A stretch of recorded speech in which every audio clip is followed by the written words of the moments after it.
Hello, Falcoholics. What is up? Welcome to another episode of the Dirty Birds and Brews podcast. I'm your host, Kevin Knight at Falcoholic Kevin, joined for not the first time, but for the first time as a member of the Falcoholic, Tre'Shon Diaz. He's at Tre'Shon on the Twitter, X, whatever you want to call it these days. Tre'Shon, welcome back to the show. Welcome, of course, to the site.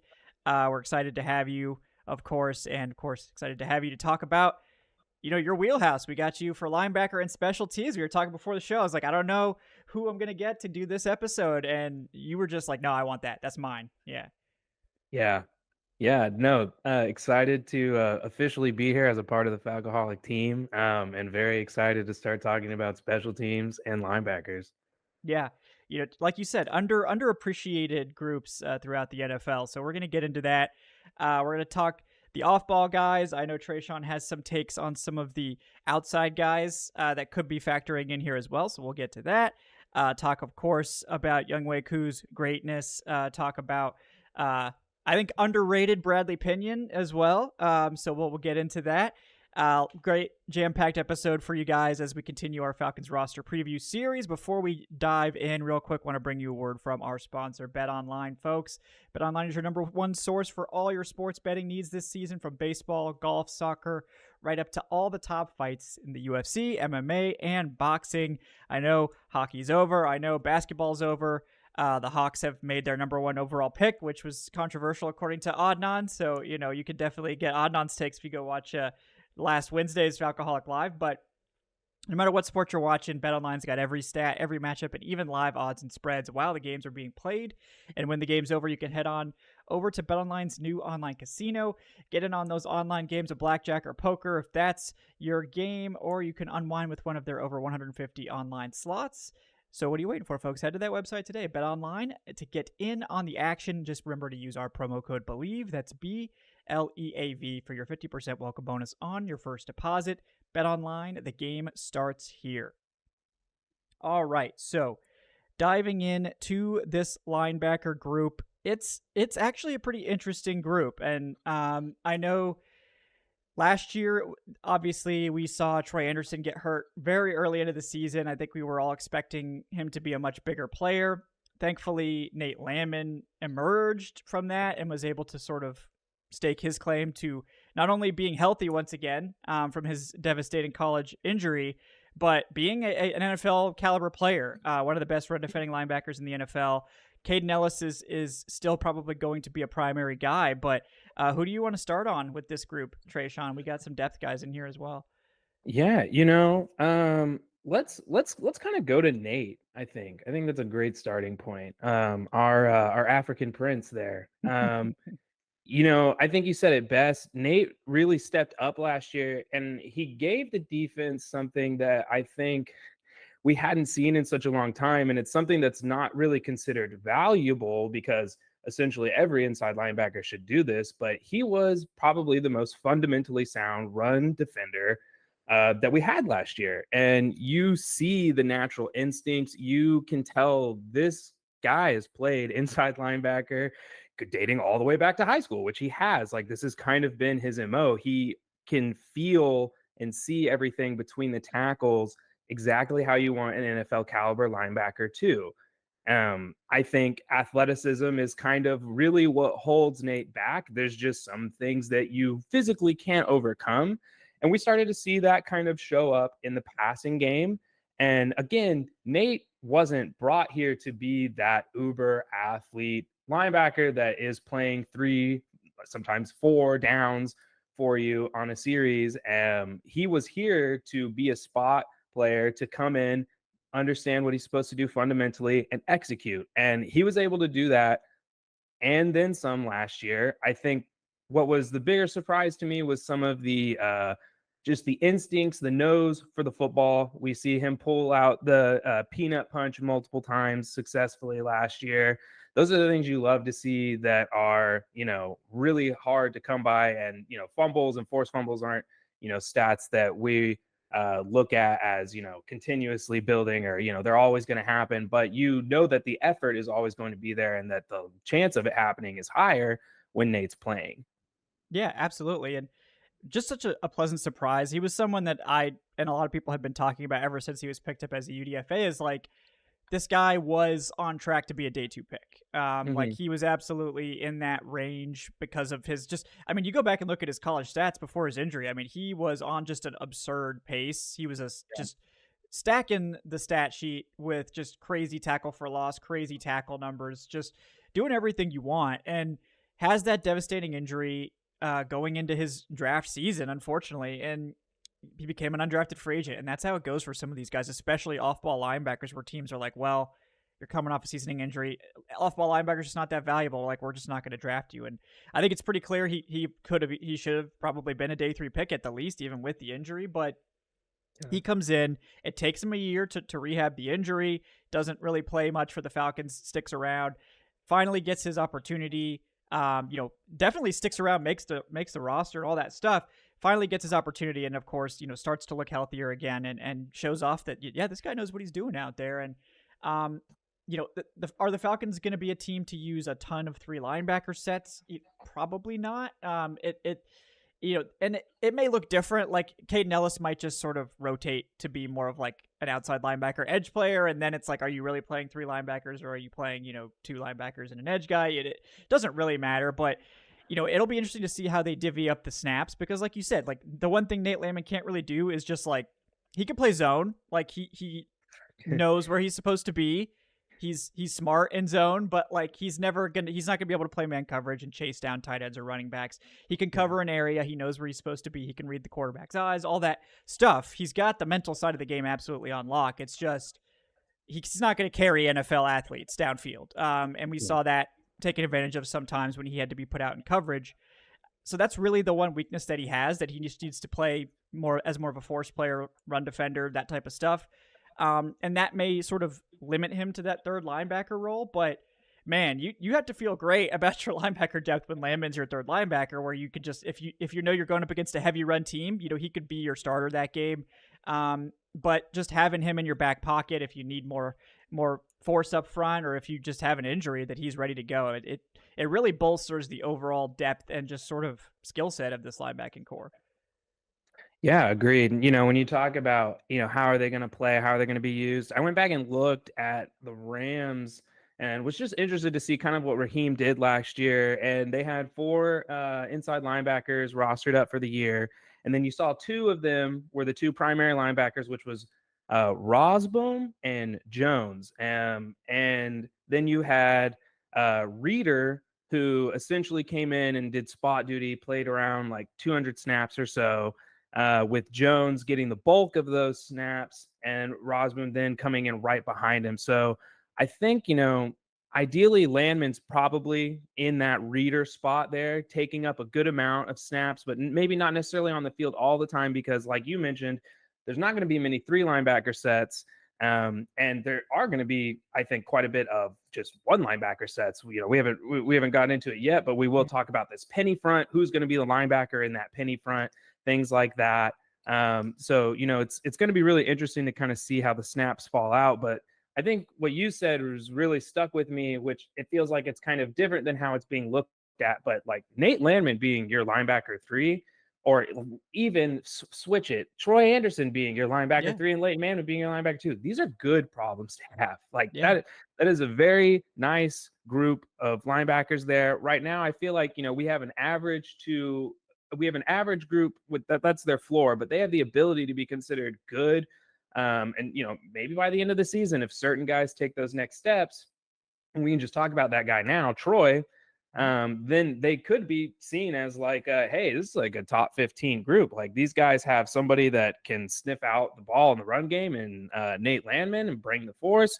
You've got Troy Andersen with the uber athleticism, who is now able to carry those athletes like we talked about, and be able to stay out there in coverage. And then you've got Kaden, who is the wild man that can do it all. He might be able to give you snaps out at Sam, keep you inside, things like that. So when we look at this group, I think that, I think Kaden is maybe the most important, but I think Troy is the guy who will have the biggest impact on how the group is going to fall out and how they're going to be as a unit moving forward. With Troy, it is really a bummer with what happened last season. So, his rookie year, I feel like people forget he didn't start until the back half of that season. He earned his snaps through special teams, and he's a Oh plus yeah. contributor on special teams, causing fumbles, making plays, always around the ball. And then they're saying, hey, you now this is how you get your chance. And then we saw that first year. It was definitely a learning experience when he finally did get on the field. You saw a lot of good. And then you also saw a lot of instances where he's not necessarily seeing the field, or he doesn't necessarily have those instincts of guys that have played the position year over year, like Landman.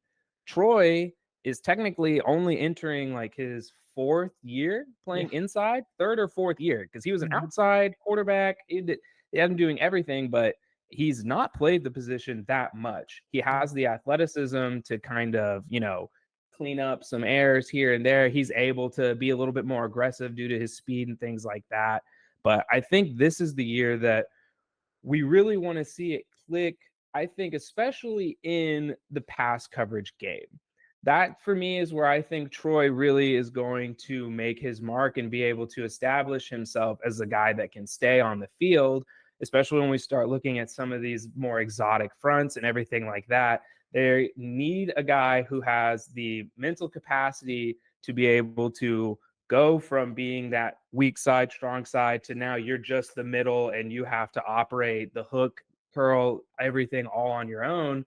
And I think that, we're talking about a former quarterback. Everything that we've seen from Troy shows that the work ethic is there. I think that this is the year that he can really take that jump, because I don't think this defense is necessarily throwing anything new at him or giving him anything he hasn't seen before. At this point, we're lucky that we had Dean Pease at the beginning, and Troy Mhm. has familiarity now with that system. He had familiarity with Nielsen.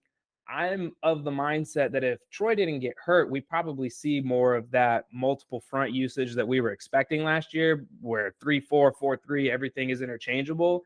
So I think this year, granted, playtime is always going to be the best thing to help the Yeah. player learn. But I think that year of getting to sit again is going to help him, similarly to kind of how it helped Nate, where Nate was focusing on the physical aspect of getting his body back, getting ready. Troy focusing on that mental aspect. Yes, taking care of the body, but for him, it's really all about just getting those last parts of the game to click upstairs. Yeah, I agree. And like he did miss the whole year, and you hate that he lost those mental reps, like you said. That's like getting out on the field and actually getting to do it. That's the best way to learn. It's the fastest way. But the tape study and the playbook study for a guy that has only played linebacker a few years. It was really the final 2 years of college that he played it, and then his first year in the NFL, and then last year missed a lot of time. So this year it's not something he's done a lot. So it's him getting to actually work the playbook and work on it. You guarantee that he was still heavily involved with the coaching staff during his rehab. With it being an upper body injury, you can still go out and run. Like you can go run, you can go take your mental reps, you can go do walkthroughs and all that stuff. You can't have any contact, but you can go do work through stuff. And I guarantee he's been working hard on that stuff. Hopefully that time has allowed him to basically get the mental playbook down. And there's going to be some small changes this offseason too to it, but he should not have to think as much as he did as a rookie, because you could see it. It was like the wheels are turning, and then when the wheels hit, like when he finished that, he could just take off, or if he took a false step, it didn't matter as much for him because his change of direction, his long speed, all that, just absolutely phenomenal. One of his most famous special teams plays, he whiffs on the tackle and then chases the guy down to prevent a touchdown still. So it's like, oh wow, okay. I mean, that's just when you're that athletic, you can do a lot of things and get away with a lot of things that other players just simply can't. But I think he's absolutely a linchpin on the defense, where if he can be trusted to be the Mike linebacker, that allows Kaden Elliss to do what he was probably signed to do, which is blitz a lot. Especially in this defense where they're going to, I think people don't understand that, like, they drop an edge rusher in coverage, an outside linebacker. In Los Angeles, they were dropping Michael Hawk like 35% of the time, which is a lot for Michael Hawk. I mean, my goodness, like that man's like almost 300 pounds. And so, I think Lorenzo Carter might be a little bit better suited to that. But, if you're doing that, they weren't just sending 3 rushers. They were then doing a sim pressure, which means they were blitzing a linebacker, which is technically, I guess, not a blitz because you're only sending 4 guys. But whatever. Kaden Elliss is going to be that guy. So but Kaden Elliss can only do that if they have another linebacker they can trust to handle the Mike responsibilities.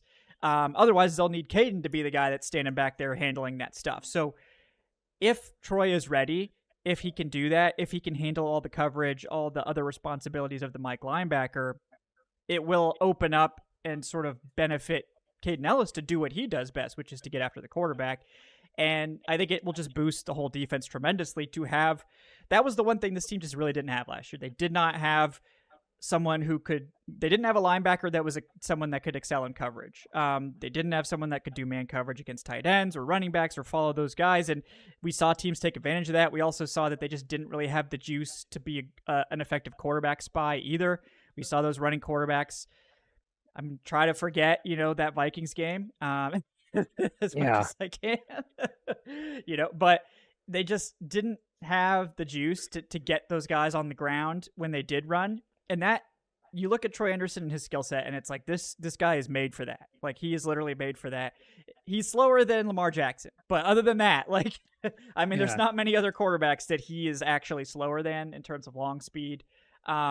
So he's a former running quarterback himself, so he should know exactly what they're trying to do out there. So I think he's one of the, and last year I said it too, like he was kind of the wild card on the defense. I think this year he is one of the most interesting players on the defense.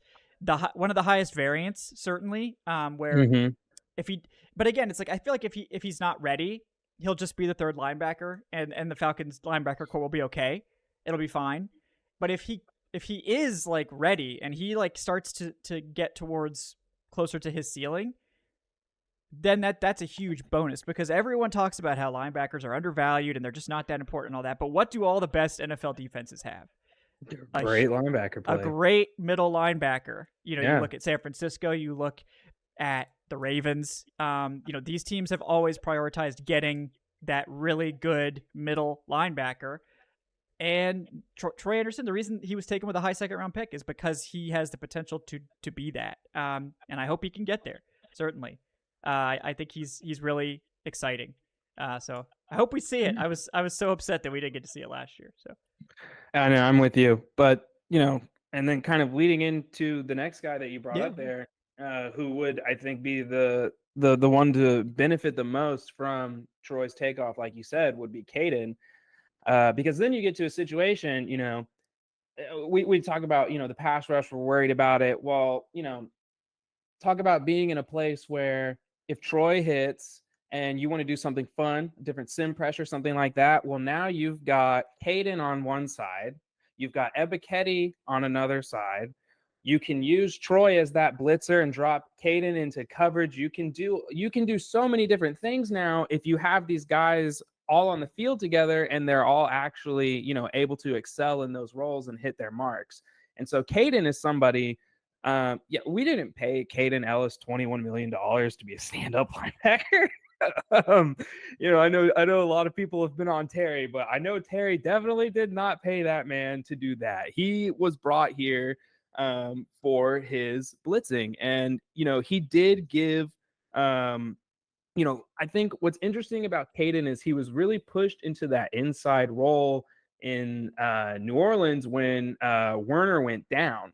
Before he went down, Kaden was kind of basically that third linebacker, just kind of coming in and playing where, whoever needed the break, whoever needed the breather, Kaden could go in and give you snaps at that position. And he showed hey, bottom line, I can be average for you at pretty much any off-ball spot. That is one that's extremely valuable. We saw that last year in that Troy went down, Kaden had to be full-time stand-up, and it was no issue for him. And we really didn't, suffer from his play there. Now, with him coming back, we only got to see it a few times. And we even got to see Troy be in that role where he gets to be a blitzer, because he is somebody who excels at the aspect of timing and hand usage at the point of attack when he comes off of those blitzes. And that's like the most important part when you are that linebacker who's put into those spots, because everything is about, quickness and reaction time, and you're trying to beat the O lineman to their spot so that you can get to the sack and get the QB.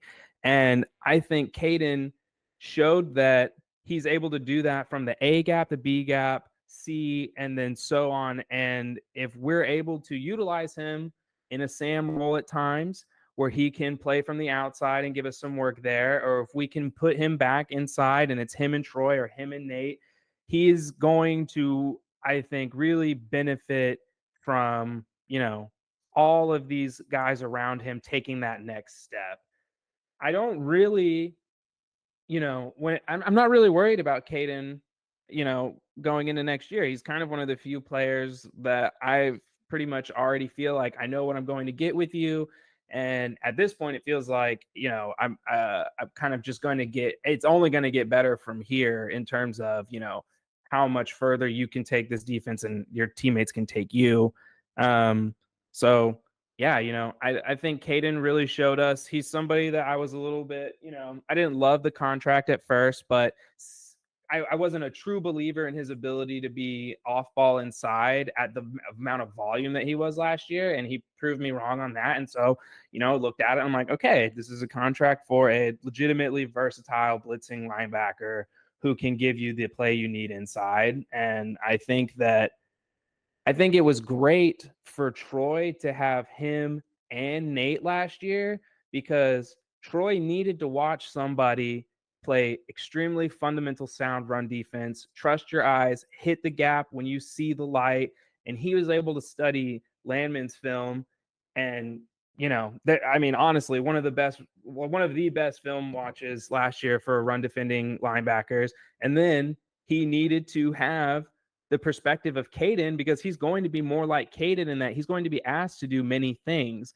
And so having those two guys in the room, being able to work with them, I think that was something that, that was a piece of value that Kaden brought that I hadn't initially thought of, because he's a guy that worked himself up the roster. He's not a high draft pick, wasn't a very sought after player, and he was able to carve out his role. And, a lot of that had to come from him understanding mentally where he falls into the system and how he can then, best use himself to help the team. And like, that's the kind of, that's what we're going to need from Troy and the others here. So very happy with Kaden, and, really hoping that, I don't know if we'll get to his 7 sacks number again that he had. But I mean, man, if he can give us 4 or 6, anything like that, I mean, that, we need every sack that we can get. Yeah, that they do. And like, yeah, I mean, you mentioned it. Like, I remembered the other day when we were talking about it on live that Troy Andersen and Nate Landman were roommates last year. So, and they continued, I think they're continuing to be roommates this year. So it really is the perfect setup, and I think it's ideal because they're both young players. But Nate Landman just has this wealth of experience basically playing the position since high school. He and Troy can work all that stuff together and come up together. And, we could be looking like potentially at those two. We'll see if Kaden Elliss gets another contract here. I mean, I think he's probably going to deserve it. But like, it could be that we see Landman and Troy Andersen as two, of the 3 linebackers of the future for this team. And I think we all are certainly hoping for Troy Andersen and pulling for him. You can't not love Troy Andersen. I mean, like, the man is he's just a fun player and a fun guy to talk to.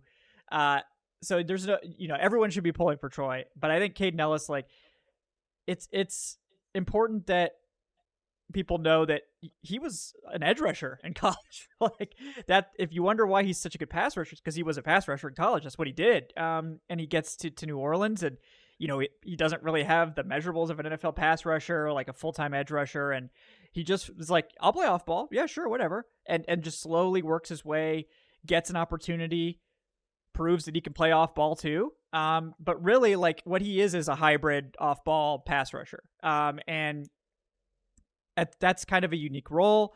Not every team is going to have a spot for him, but I think if you actually unleash him as a pass rusher more frequently, you will see him be a higher level impact player. Like, he's adequate in coverage. He's a good run defender, certainly.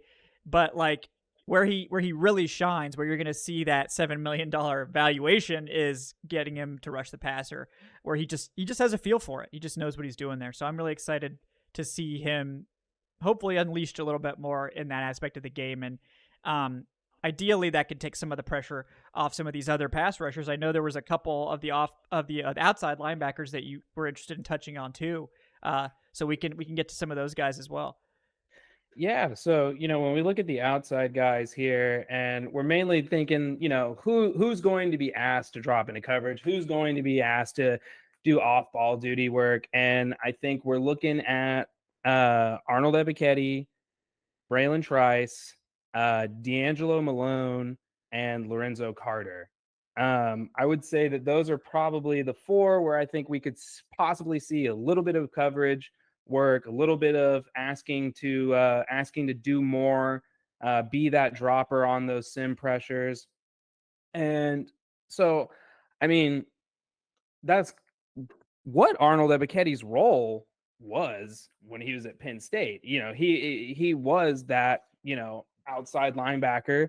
And a lot of people were originally excited when he was drafted because it felt like it was such a great fit for the Pease scheme. Everybody said, Yep. "Oh no, this is going to be good." Last year was very different. We were in more of a 4-3 instead of a 3-4, and I think that some of that stuff is a little overblown in terms of, well, now that we're in a 4-3, like, this guy's cooked. He can't, play in this system.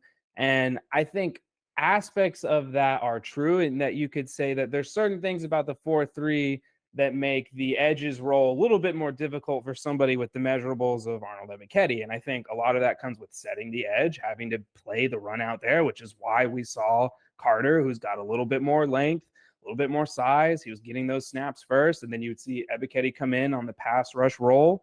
And, I think with Arnold, it's one of those things where, you want really good returns for your second round pick. But if Arnold is a guy that becomes essentially a pass rush mercenary and he gets you 8 sacks, and if he can get you 8 sacks consistently, that's production that you should be happy with when you look at his snap count. You can't just look at sacks alone. You need to look at the pressure rate. You need to look at how many times is he actually on the field. And, for what it is right now, he has a, solid sack rate, I think. And he's not really going to be asked to do anything, I think, that he can't do that's past him physically. Now, when we look at the guys where maybe that does become an issue, I do worry that Braylon is going to be a little stiff, especially to start, and having to drop if he's asked to drop or things like that. Same thing with Carter. I don't think many of us want to see Carter asked to drop or be in coverage a little bit. The wild card of this group, and it's really going to be interesting because, I don't think he's going to play inside, but who knows? He's somebody that I think that this coaching staff is going to be like, hey, we need to see what you can do everywhere. And that's D'Angelo Malone. We heard rumblings last year that he was getting off-ball linebacker work in practice, that they had kind of already started to want to develop those skills. And he was kind of MIA last year, and like most of his rookie year. And this is a 3rd round pick, so it's not, it's a good investment. It's a solid investment. This isn't like kind of a 5th or 6th round. This is a day 2 guy that the team, those are picks and players you believe in that you think can be real contributors to the team. So I think D'Angelo Malone's going to get a lot of different opportunities here. And if anybody of that outside linebacker group was going to kind of get more coverage opportunities, like Ebiketie, he's the one I think that's most built for that.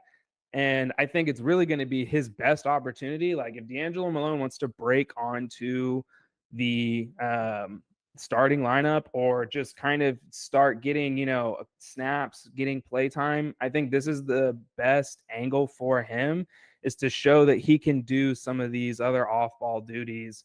But, what do you think, Kevin, out of that group? Is there anybody where you're kind of looking and, you're really anticipating, I think that this is really going to be the only guy that they asked to do that? Or do you think it's gonna be committee work? Or, what are your thoughts? Yeah, I mean, I think I agree with you on pretty much all those guys being involved. It's funny, like with Lorenzo Carter, that I believe, like, I think it was 2 or 3 seasons ago, he actually had the highest coverage grade of like any edge rusher. And I've just like touted that as like he's the NFL's best coverage edge. You know, and that's like the most random stat. But like, and then last year his coverage grade wasn't that great. So it's like, you know, that could be just one of those things where it's like you have like 20 or 30 coverage snaps and it's just completely off kilter. But like he's done it, and like if you remember his RAS, I think at the time he was a 10. Like he's one of those just absurd athletes. So like theoretically, you know, he could do whatever you want. Yeah, he's a 10 at linebacker with his just absurd, like he ran a 4.5 and jumped, you know, 10'10" and the broad and all this craziness.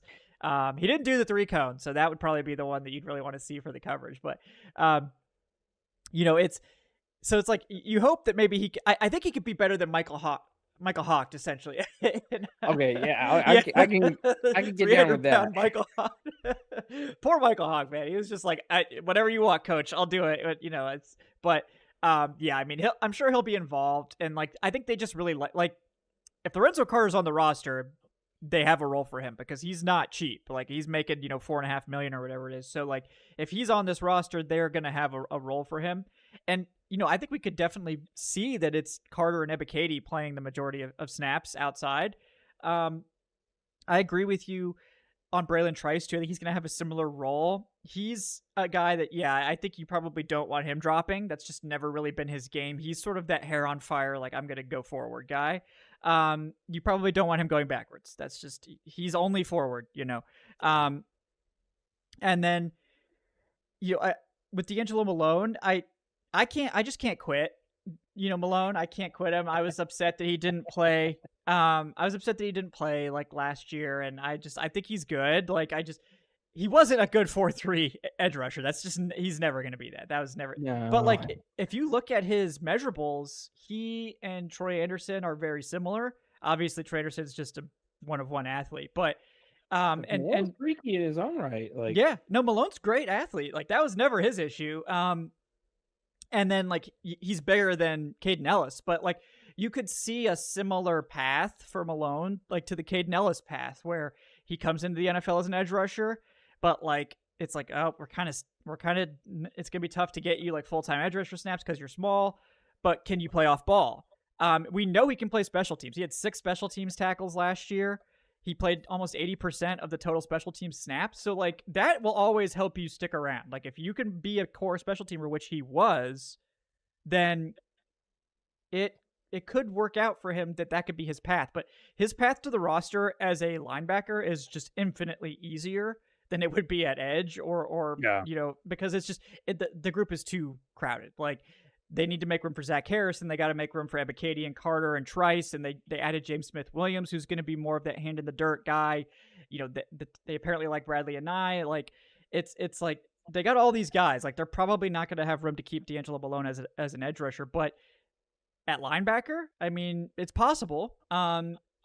Because all he has to do, you know, if they keep 4, obviously he's probably not beating out JD Bertrand for that, just because Bertrand's a natural linebacker. But if they keep 5, and a lot of teams do, because that 5th linebacker is playing a lot of special teams, you know, he's got to beat out Donovan Mooten and Milo Eifler, and it's like, no offense to those guys, but that's not necessarily the hardest task in the world. It's within the realm of possibility that he could win that competition, and I think it's possible that the team might want a Kaden Elliss backup that can play the same role, because at this point, you know, Troy Andersen can do anything. So maybe like that could be Troy Andersen in that case, but like you're putting a lot on Troy Andersen's plate as it is, where you're like, we want you to be our full-time Mike that does like basically has the most important role in the linebacking core. So I think like you might just want to limit him to that. Like, just like, let's not do other stuff on top of that yet.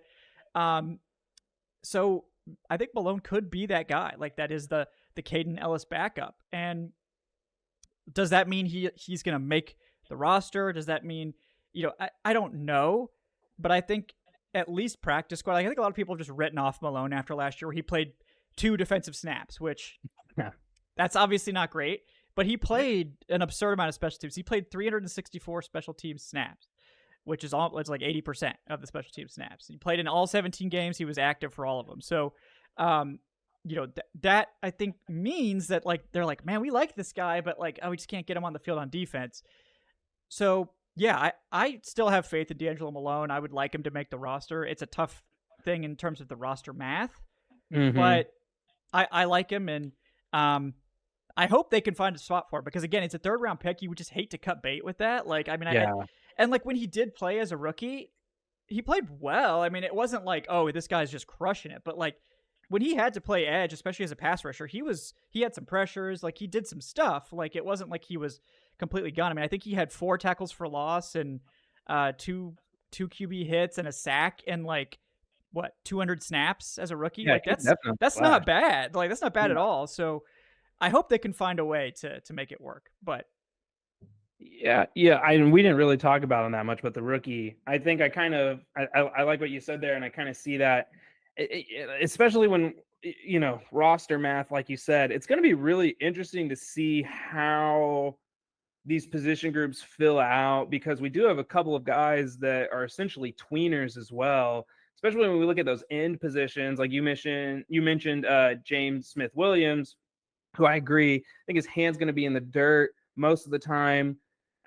He still took 400 snaps outside the tackle last year. So I'm like, will they ask him to pull that hand up? Will they like what? There's a lot of interesting construction routes they have to go here. I think I like your take there, though, between Malone and Bertrand, in that I think one of those guys is going to have to fill or figure out, if they can be that versatile kind of secondary player to come in and give a breather for Ellis or maybe even Andersen. Bertrand was an interesting draft pick. He's a little bit undersized. I don't think for this defense or for what they'll probably ask him to do, but he's not the biggest guy. I think he's like almost 6'1". He's around 230, very reminiscent of like a Dan Quinn linebacker. mm-hmm. And so I think that he is somebody that they're going to hope can come in and do some of that coverage work. I think that's kind of what they're, wanting to see from him. Or kind of what you said, maybe they want to see if there's a little bit more untapped athleticism there. Could he compete for Kaden Elliss secondary role? Could he push Malone, off the roster? I don't know about that, but like you said, I think those two guys are definitely going to be not attached, but looked at very closely because Bertrand's going to be expected to play a lot of special teams. Malone knows that if he wants to keep his spot on this roster, at the bare minimum, he needs to maintain his special teams play so that he can keep showing, his value to the team, being like, hey, might not be able to get on the field for defense as many snaps as you want me to, but I am one of your best special teams players. And we've seen some of the effects of losing Mike Ford, losing a couple of these special teams guys the past couple of years, where we had a great top 10 special teams unit at the start, I think, or by year 2 of the Arthur Smith regime. And now we've kind of tumbled a little bit after we've lost some of those guys. So it's going to be really interesting to see, who pushes who and who's going to be pulled into these roles where they're going to be asked to do a lot of different things behind the scenes. Yeah, it's a fascinating group, and usually the rookie's gonna get the nod, like if it's close, right? So like you'd think, given how much they've talked up Bertrand, it's like it seems unlikely they're gonna cut him for Malone, but Malone's a 3rd-round pick. It's like you don't want to cut him either. So I wonder if they will find a way to keep 5 linebackers or something like that, and that's obviously assuming that that no one gets hurt, which of course we will assume. Right. That's all we can do. Like we can't. We're not in the business of predicting injuries. Obviously, hope everyone stays healthy. But Malone is right there. Like I think he's on the cusp where if a spot opens, he's probably making it in the linebacker room. But we'll have to see in camp. Like, is he playing off ball more? Is he playing edge more? Like, because if he's trapped with the 3rd, 4th team playing edge, it's like it's probably not going to happen. If he's playing some off ball, it could be a lot more realistic. So I'm interested to see how that shakes out. And obviously we'll see how much Bertrand can move up the depth chart. I don't think either of us know a whole lot about the 2 other linebackers they brought in Mooten and Milo Eifler. I've not watched them. But they've stuck around. Like I think they were on the practice squad throughout the season and they stuck around and got futures contracts as well. So clearly there's they like him. Yeah. And I mean, we've seen it with Landman. Like, you can find decent to good linebacker play out there if you're careful about looking for it and you have guys that fit your scheme. But it's a tough task there. So we'll see who's gonna shake out, but that's a competitive group, no question about it. And yeah, we'd be remiss if we didn't touch on the special teams, which Finally, not as many. Yeah, I know. I was saving the best for last. So let's wax poetic about Younghoe Koo. I mean, last season, like, I know he got a lot of flack last season. If you look at his overall stats, it was still a really good season. I mean, it wasn't like absolute peak Younghoe Koo. He had a couple of key misses that like cost games, but overall, so not his best season. But what did you think about Younghoe Koo? Should anyone be concerned, or is it just one of those things? yeah, it was interesting. I think washed allegations started to rise towards the end of the season, and I think it makes sense with I think the timing of that makes sense. And there was also, I believe, a couple of moves preseason that made people think, oh, does Arthur Smith, does he really like Koo that much? Or are they trying to get him off the roster? We brought in some kicking competition and things like that. And so here's the thing. Like you said, overall, when you look at his season, not a terrible season. It was not up to his normal standard, which is why we're all a little bit disappointed because he's set such a high standard for us. But 0 back-to-back games with misses. So he never had back-to-back games with misses, and 4 of his misses came in the last 5 games. And those 4 happened in 2 games. So I understand why the conversation really picked up at the end, because it's like, whoa, we got to the final, stretch of the season, and then we just all saw Koo miss 4 kicks, 3 of which were from 50. And I think that's kind of what started to worry people, is because they're like, whoa, hold on. He's like the best, he's one of the best 50 plus territory kickers in the league. Last year, he went 3 for 6, 50%, which was his lowest mark of his career. But I think that we really do need to kind of look at his body of work. He from 40 to 49, he was still at 81.8, so about 82%, which is kind of, still by his standards, lower, but I think the lowest in his career is about 77. So, and he was 100% from everything else, less than 40. I don't think at this point we should be concerned. I think that, it's unfortunate that the slump hit at the end of the season. I think it's really one of those things where everybody was very upset at that point of the season. The last not going 5 well, games was Tre'Shon, not yeah. a joyous time for Falcons fans last year. So Mhm. we're already a little upset, and then we're seeing, essentially one of the players that people look at as one of the most reliable guys, and then we just watched him go out and miss 4 kicks at the end of the year, and we're all like, what is happening with this team right now? So I'm not worried about Koo for this next year. I think that it's going to be a good reset. I think that he is going to be fine. These things happen with kickers. It's not always going to be, a perfect season. They're not always going to keep continuing to bolster their efficiency rates. And, this is, one of the things that makes kicking the most difficult aspects of the game. So I'm not too concerned. And I think that we just need to give it some time. I think that, this year we'll see Koo, especially from that 50 plus range, I think be in a good opportunity.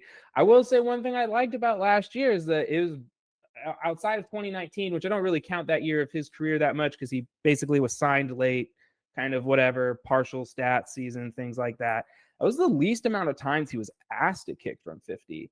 And so I think that was, in my view, that's kind of a positive thing because, there's a point there where I think he had a season with 13 kicks at the 50 plus mark. And Yeah, then I think 2022 was 11, I think. 50 yeah. plus Okay. kicks. So Yeah. 11 and then 8. And then, I mean, once you hit double digit numbers for those 50, I mean, that means your drives are stalling out.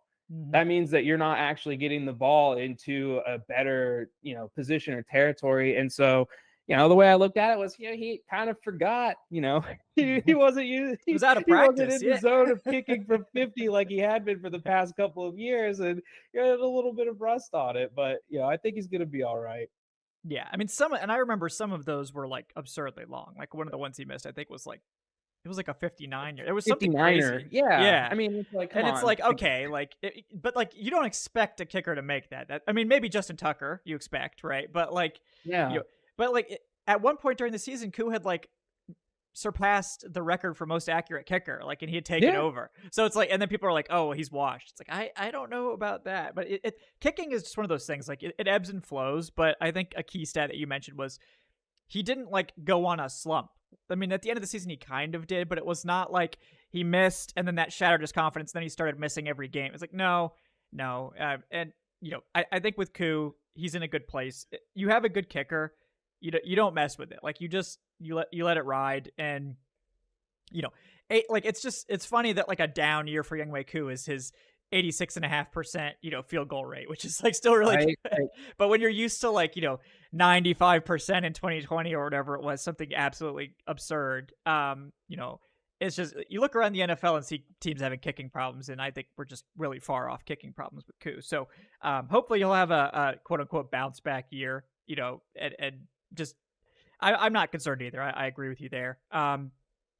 And then punting, I don't know what it is about people in Bradley Pinion, but this man just gets so much hate. I don't really understand it. I know, this is your wheelhouse. So what do you think about Pinion? Yeah, weirdly underappreciated. Year one, he was like his first year with us, he was PFF's like number one punter. Yeah. Like right off the back, this is somebody that was signed off of a practice squad. Yeah. And I mean, he came in and he gave us an all pro punter season his first season. I think last year a lot of the problems or things that didn't go right on special teams had to do with the other 10 players and not necessarily the specialists. We had some youth that was injected in playing special teams kind of for the first time in some new roles. We lost, I think, that year. I mean, going into it, so you had Felipe Franks was gone. That was a heavy special teams contributor. Mike Ford, gone, heavy special teams contributor, one of the best special teamers in the entire league. He tore it up for Cleveland Mhm. on special teams as well. And, we then saw a couple of other linemen that had been kind of mainstays that were on in the depth chart that had kind of gone out. So you had a lot of turnover there. And I think that guys just weren't necessarily executing as well as they had previously. When I look at I think Pinion was still a top 10 punter last year. I know Yeah. he was, at least by, PFF standards, but there's so many other aspects to his game. He only 11 of his kicks were returned last year. Yeah. So, I He had mean, and $75 punts. that Yeah. number in half. I don't even know if people realize that, but he was going from getting 20 plus returned on him year over year, and then he literally cut it in half last year, only had it down to 11. Yeah. He I think,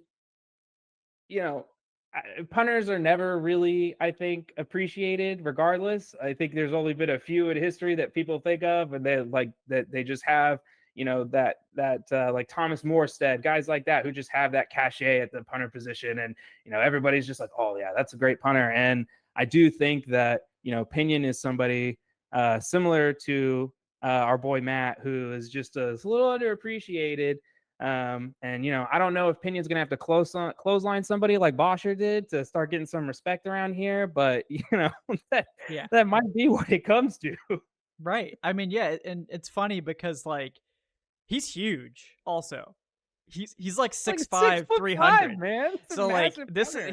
he's like a linebacker on coverage too. Like, so it's just like, oh my god, like people don't realize he's huge, which is always nice to have that size out there so you don't just get I mean Bosher didn't need it, obviously. Bosher just had Yeah. he had the moxie. He didn't need the size. But like you look at the stats and it's like I mean, the thing about punting is like nobody likes to punt, so it's like, oh, I don't want to see the punter, whatever. But like, you know, like he punted way more this year than last year, which is a pretty big indictment of Arthur Smith. He had 75 punts in 2023, which is not great. He had his highest career yards per punt last year too, 47 yards per punt. The net was about the same as his, number one punting season last year. I think in 2022 it was 41.2. Last year was 41.1. Same thing. Yeah. And just he had more kicks inside the 20 last year than he did the previous year, 27. Didn't have a punt. He's only had one punt blocked in his entire career. He's good at that. So I think he's just underappreciated. And I have it's just don't mess with a good thing. And the Falcons aren't they didn't bring in another punter. You pretty much always bring in another kicker. I think people need to understand that you want a camp leg. You don't necessarily want Kook kicking every single thing in camp. It's just not necessary. If you've got an established kicker, you don't need it. And Ryan Sanborn's the guy. He can punt, he can kick, he's done it all in his career. He can be the guy to do it. And it's always nice to have a backup, someone in-house that you can put on the practice squad that can be your emergency fill-in if you need someone to come in. There's not a competition going on. I know some people are oh, is Pinion gonna be pushed by Ryan Sanborn? Is Cougar? No. But at a certain point, maybe the team looks to cut some cap at punter or kicker in the future when they're going all in and stuff like that. But to me, it's the savings is just not worth it. I would rather have the established guys, but teams sometimes do that. It doesn't usually work out for them. No. So, but we'd be remiss if we didn't talk about the Highlander, Liam McCullough, who has officially gotten re-signed. Great story there for McCullough, who looked like he was going to once again just be denied an opportunity because the Falcons signed a veteran long snapper when after Josh Harris left. Shout out to Josh, friend of the show, Josh Harris. And then, unfortunately for the other guy, the veteran gets hurt immediately. And then McCullough's the guy. And what do you know? He's a good long snapper. So, so I'm happy for him. I think he's been rock solid. You got any Liam McCullough takes as well? No, he's come in. He's done everything that you needed a long snapper, and that's essentially disappear into the roster. What has helped Liam stand out, I think, with fans is obviously his personality that we see in those videos. One of the more interesting characters, I think, on the roster. Yeah. Always dropping some fascinating facts around training camp time. So it'll be exciting to see what he has for us this year. But yeah, no, not much to be said there. I think, and you might be leading into this, but I was gonna ask you and kind of see, with these new rules, one, we've got about 5 returners we just signed. Mm-hmm. But with these new rules of the specialist group, who do you kind of see taking on some of those kickoff duties and some of those roles like that with these rule changes? Right. I mean, it's fascinating because, Cordero Patterson exits to reunite with Arthur Smith. But it's Avery Williams, you obviously hope that he's healthy because what we saw from Williams in 2022 was really good punt returning. Wow, this guy is incredible. Highest punt return average in the NFL that season. And then you saw what happened without Avery Williams. Mike Hughes is not even an average, which is bizarre because Mike Hughes in college, UCF legend Mike Hughes, he was an elite college returner. It just didn't translate to the NFL. And I think the Falcons thought he would be a fine backup for Avery Williams. That didn't end up working out. And he was not. They ended up having to put D'Alford back there. And D'Alford was average, which is fine for your backup returner. But then the Falcons were all right, these rules are changing. We can't just have one good returner anymore. We need to have 2. And I think they do have 2 now. I think Avery Williams and Ray McLeod are the guys. I think both have shown that they're capable returners in terms of kickoffs and punts. I think McLeod has been more kickoff focused in his career. Williams has been more punt focused. So that might be how they divvy it up. I'm interested to see if they have multiple guys back, if they have both back for kickoffs. We haven't really seen that. I'm sure in the preseason that'll be really interesting to see how this actually NFL teams sort of attack it. But yeah, to me, I circle Avery Williams and Ray McLeod as the guys that are probably going to get the first crack at it. But you never know. Other guys could emerge, right? And And if the return game is that important, do we see like Bijan get opportunities? Like if you're scoring, like I Yeah. mean, it could be something where it's like maybe it's not that high risk of a play anymore if they're not just running full speed downfield like at the same rate and all that stuff. So I'm curious. Yeah, I mean, Bijan might factor in, I guess, is what I'm saying. And we know that like Mooney's fast. Yeah, Yeah. Rondale Moore. Like More. these are all guys that I'm interested in. But yeah, you got Isaiah Wooden if he ends up surprising. I mean, he's definitely someone to watch too. So yeah, who are you looking at this point? Yeah, I think when it comes to punt return, I think it's going to definitely be Avery Williams and Ray McLeod as your first two that you're looking at there. I do think that we will see a good amount of Rondale Moore. I do think we'll see Wooden as well, kind of used on those kickoff opportunities. Kickoff is going to be very interesting. You mentioned Bijan, but I'm even thinking like, well, why not Algier?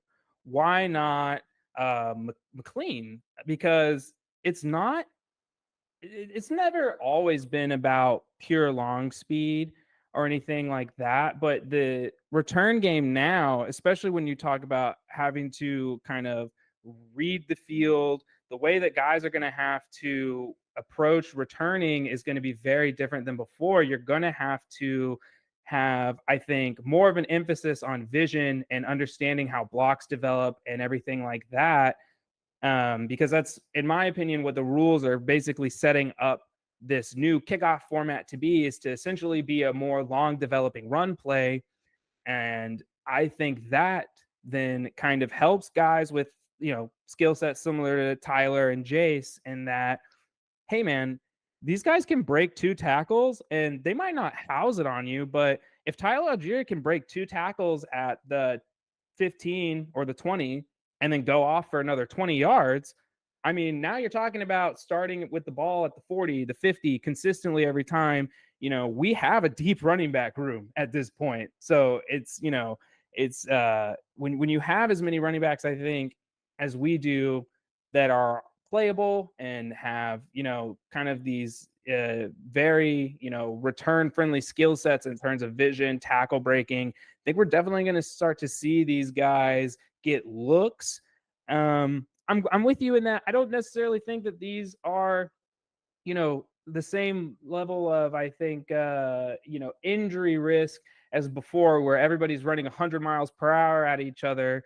And, the returner's basically just Jon Snow in the middle, holding his sword, waiting for everybody before he can finally take off and do what he has to do.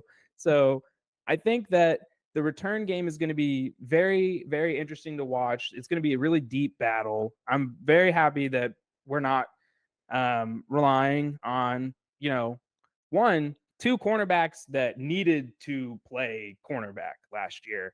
We really, it was a bummer to see Alfred get pulled off and kind of start to lose a little bit of snaps. And that was not worth it, for the record. That was not worth it. No, we all, we all don't feel like those two plays of punt return should have somehow buried him on that depth chart. And I don't think we'll have that issue happen again. It seems like they figured that out, thankfully. Yeah, seems like they got that taken care of.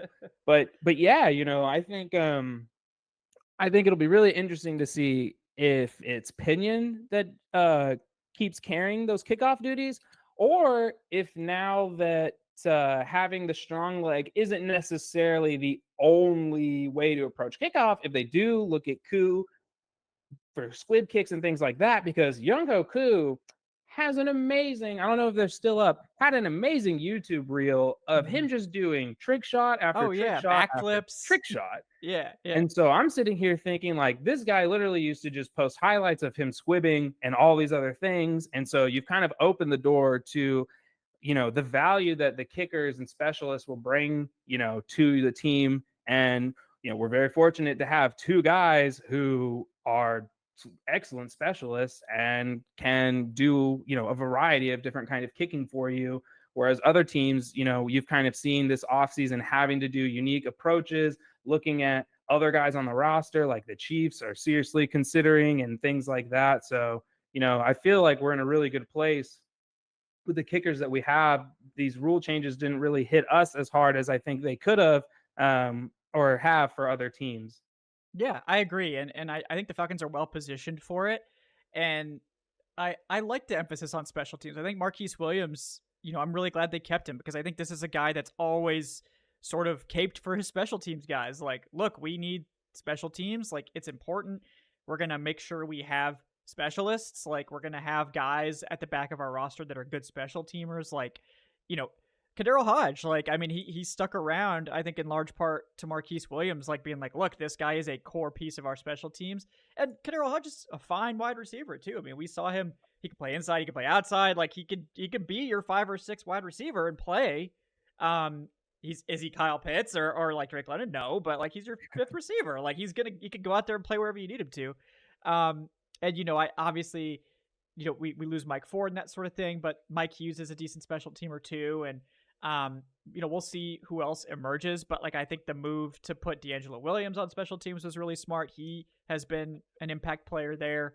JD Bertrand is probably going to get snaps there. I mean, will they still use Troy Andersen on special teams now? I mean, if he's a full-time starter, maybe not. He's just so good, it's hard to take him off, but maybe a returner, maybe another returner in the mix there for kickoff. Why not? He could do anything. He played running back. He played running quarterback. I mean, he could be. Troy Andersen is just going to play both ways. He's going to be Travis Hunter in the NFL or something like that. But it's fun. Like, I'm glad they changed the kickoff rules because it was basically like not even a part of the game. It was sad to see Cordell Patterson get like 2 opportunities like all year to return a kick. So I'm glad it's more of a part of the game again. And I'm also glad that it's safer. Like, theoretically, I mean, we'll have to see what the stats are after this year, but like nobody wants to see players getting hurt, but they don't want to see the game eliminate core parts like the kicks. Like that's we shouldn't be getting rid of it. We should be tweaking it to make it more interesting, more impactful, while making it safer. And I think how they're handling the kickoffs, I think could be a peek into like how you do that. You don't eliminate it, you just change it. And thanks to the UFL for being like, we're going to show you that this can work. And then the NFL being like, okay, we've seen it can work. Let's do it. So, but yeah, I'm excited to see it. I think that's going to be one of the more interesting things to watch in the preseason is how NFL teams try to attack this stuff. Because it's cutting edge stuff. Like, we've never seen teams do it really in the NFL. So, yeah, I mean, it's a big change. It's very different than the changes on kickoff of the past, like the elimination of the wedge, the starting point of the kickoff defenders and everything like that, when you can move everything. So it's like you said, it's going to be one of the biggest, I think, changes that we see, and preseason rollouts definitely going to be fun just to kind of see how people, start attacking it. And then, how many people are holding their cards a little close to their vest too, just to kind of see, if anybody's getting sneaky. We've heard rumblings about Justin Fields maybe making an appearance, and you know what, he's got the coaching staff that I 100% believe would do it. So it's gonna be fun to watch. Do it, you cowards. Not too excited about the changes. I'm a little bit of a purist, but I agree with you. The kickoff, it wasn't in a place at this stage, I think, in the game where it's having the effect that you want it to have. If you truly want special teams to keep the moniker of being a third of the game, then you have to make it more involved. You have to make it I think not just more exciting from a viewer standpoint, but you need to add that pressure onto the players and onto the in-game action itself. And this is definitely going to do that. Yeah. I'm excited to see it. I mean, I hope they stick the landing and it actually is like great. But I think it's gonna be fun to see at least how it turns out, and hopefully it won't be a disaster because nobody wants a disaster. We want it to be fun. We want it to be good. Everybody wants it to be good. So, not rooting on the downfall or anything like that. But Tre'Shon, I don't think anyone else could have taken the linebacker and special teams episode over an hour. And I think it was a good hour too. Like, we weren't struggling to fill, any kind of time here, but I appreciate the in-depth analysis. I appreciate the special teams love. He is Tre'Shon Diaz at Trey3Sean. And welcome, of course, to the site. Excited to have you here, and we'll definitely be hearing from you more often, I'm sure. Yeah, anything else you're working on you want to let the people know about? No, thanks. Again, really excited to be here and part of the Falcoholic team and contributing and, working on different articles and things like that for you guys. Still over at Sporting News as well. Still going to be continuing to put out work there too. Mhm. So, check us out over there. Savion's building a great team. And is really running a good ship. So just excited to have more opportunities to talk ball with great people. So yeah. Excellent. Yeah, definitely check out Sporting News as well. Savion, another friend of the show, so I'm sure we'll get his take here coming up soon too on this season. Guys, I'm Kevin Knight of Falcoholic. Kevin, thanks for turning into Dirty Birds and Brews. Leave that 5-star review on your podcast platform of choice. Please like, subscribe, check out the Patreon and the channel memberships. We're gonna be firing up those Falcoholic fantasy leagues as we get closer to training camp. So keep an eye out for those. We will have more announcements on that coming soon as we get geared up here for training camp. It's coming. It'll be here before you know it. So excited to get into that. So guys, thank you so much for joining us. We will see you next time on Dirty Birds and Brews. Have a great day, folks.